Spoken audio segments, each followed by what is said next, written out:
Ano bang sinabi niya sa'yo? Sabi niya kasi he's in love. Hindi niya naman sinabi kung kanino. Baka lang ka ako may nabanggit siya sa'yo. Wala naman akong alam. Wala rin siyang nabanggit kasi di naman kami close. Saka, di naman ako interesado sa love life nun. Ako kasi, Anya, interesado eh. Gusto ko lang malaman kung sino yung mahal niya.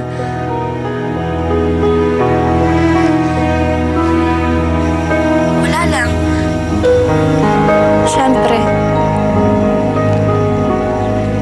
Ang swerte naman ng babaeng yun, di ba?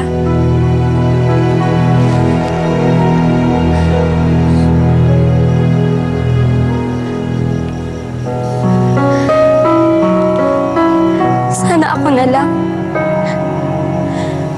Alam mo, Anya, kahit hindi ko naman karelasyon si Josh,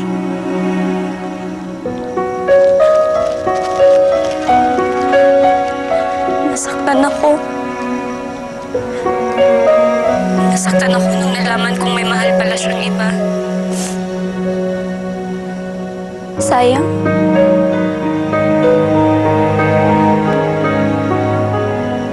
Kasi, di ba?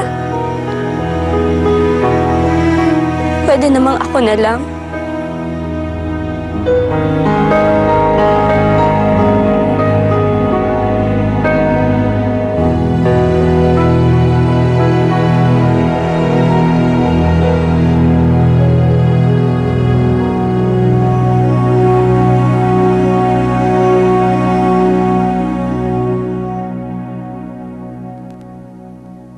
Nako, alam mo anak, araw-araw kong hiniling na magawa ko to.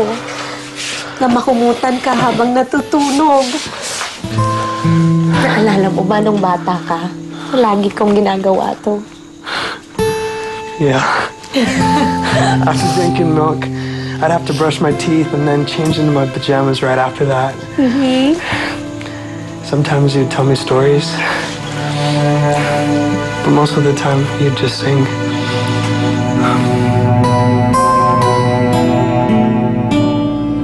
Mom.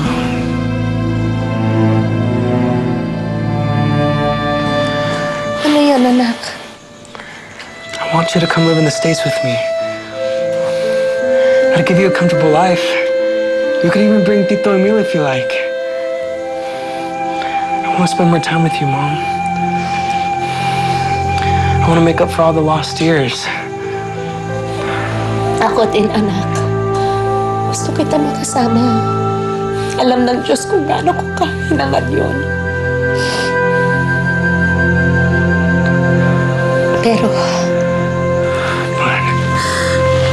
But what? hindi pa ako makapag-desisyon sa ngayon, anak. Kasi marami pa ako inaasikaso eh. Like what? I provide everything, Mom. More than you can imagine. I promise I take care of you. Alam ko yun, anak. Pero iba na yung buhay ko eh. Alam mo yung nung kinuha ka sa akin, nagunaw yung mundo ko. Araw-araw kitang inisip na sana mahanap kita ulit. Hanggang sa yon, nakapagturo na rin ako. You teach? Yes, Josh. I teach music to kids.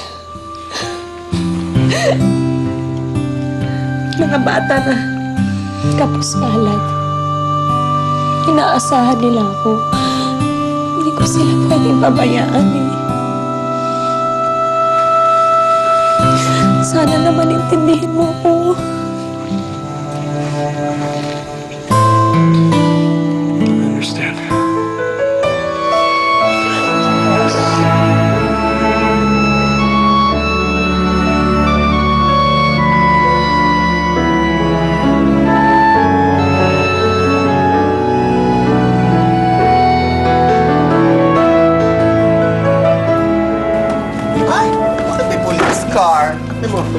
po namin si Teresa Junicio. Bakit? Kaso po laban sa kanya, nakidnapping. Where's my nephew? Mas adik pa pala sa'yo to eh.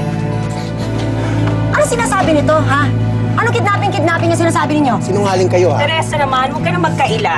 May witness ako na dito mo tinago si Josh Bradley. Inabas mo na! Sino naman ang siraulong nagkwento sa inyo? Sinungaling! Ako ang witness nila! Hindi ba? Dito dinala si Josh Bradley! Ito palang bruha na to, sinungaling yan, eh! Ano ba hinintay na hulihin ng babae niya?